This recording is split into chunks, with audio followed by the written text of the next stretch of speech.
Hello everyone, so welcome back to our channel. Today we are going to start the first chapter of chemistry, that is some basic concepts in chemistry,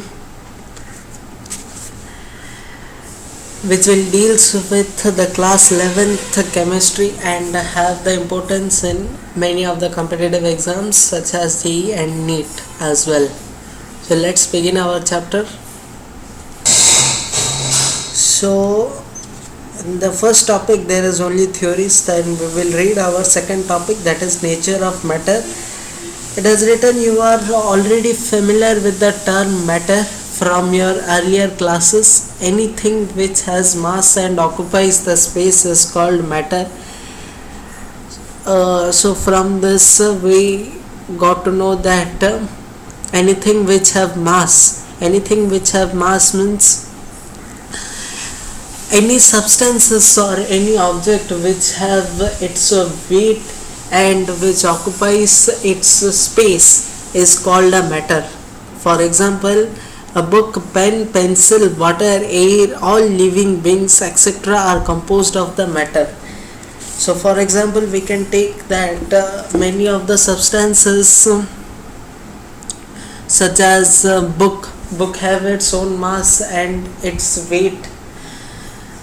Pen, pencil, water, air all have its own mass and occupies the space. So these are classified as matter. Here it is written all living beings. Living beings are also a matter because we have our definite mass and volume and we occupies the space on the earth.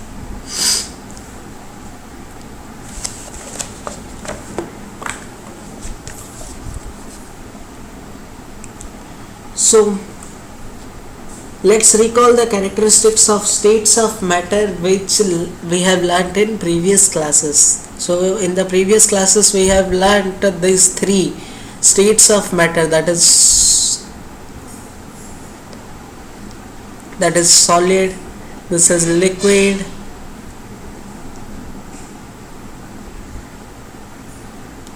and this is gas. These are the three types of states of matter. The physical state of matter can exist in three types,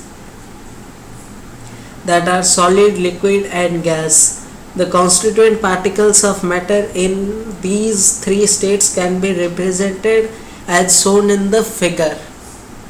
Here is the figure. Where is figure 1.1? You can see this is the figure. This figure has solid, liquid and gas. So let's study about it. Particles are very close to each other in solids. In orderly fashion, there is not much freedom of movement in liquids. The particles are close to each other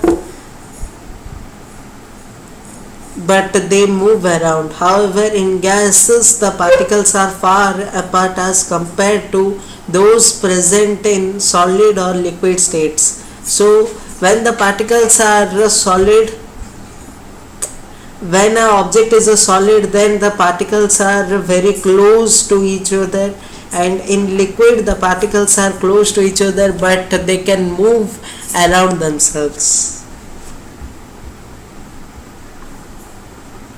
So here are the following characteristics it has given. Solid have definite volume and definite shape. Definite volume means it have a mass and it have some shape. You can see a book is a shape. Book shape is something like a square, not a square, it may be a rectangle, a square, etc. etc. It have a definite shape and also have a definite volume. Liquid have definite shape but doesn't have a definite volume. Okay, they take the shape of a container in which they are being placed. Liquid have definite volume. Liquids have volume as it is mentioned in ml, milliliter, liters, kiloliters, etc. etc. They can take a shape of any of the containers such as a box, a can, a bottle, or any other materials a liquid can take place. Such as if you put water in a bottle, it will be stored. If you put water in a drum, it may be stored. It will be stored, etc.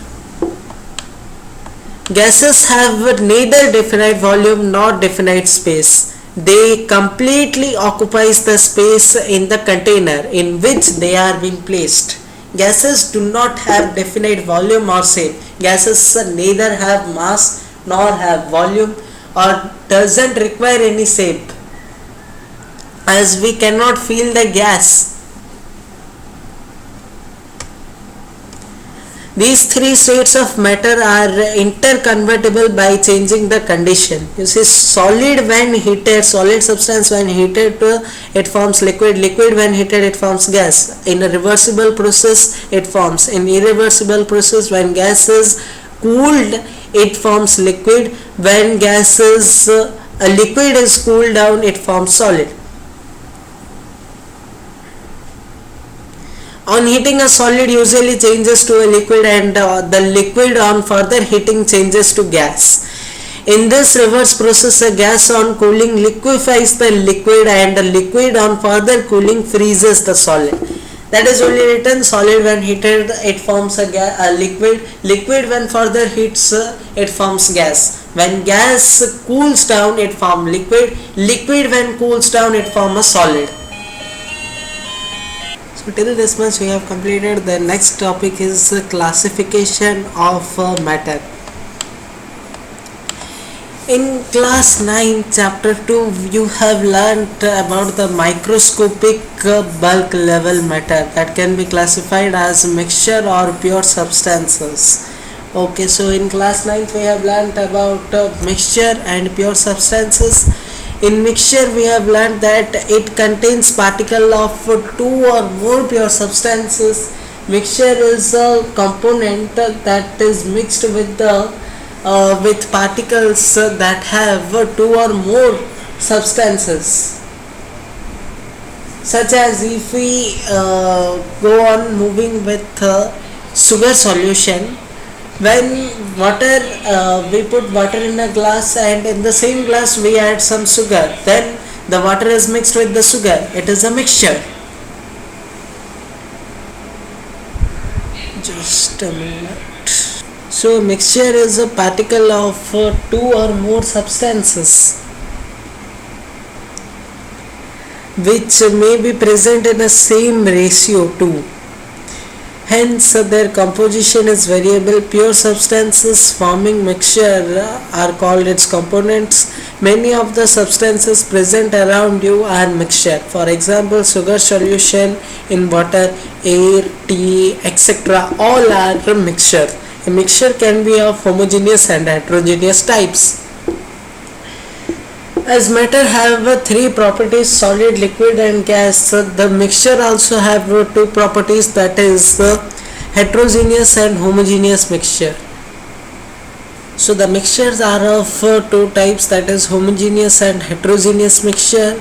Let's see what is that. The means of homogeneous mixture. The meaning of homogeneous mixture. Homogeneous mixture are the components in which the components are completely mixed with each other. This means the particle of components of mixture are uniformly distributed through a bulk amount of mixture. You see, homogeneous mixture means the mixture which are uniformly mixed with each other, such as in sugar solution.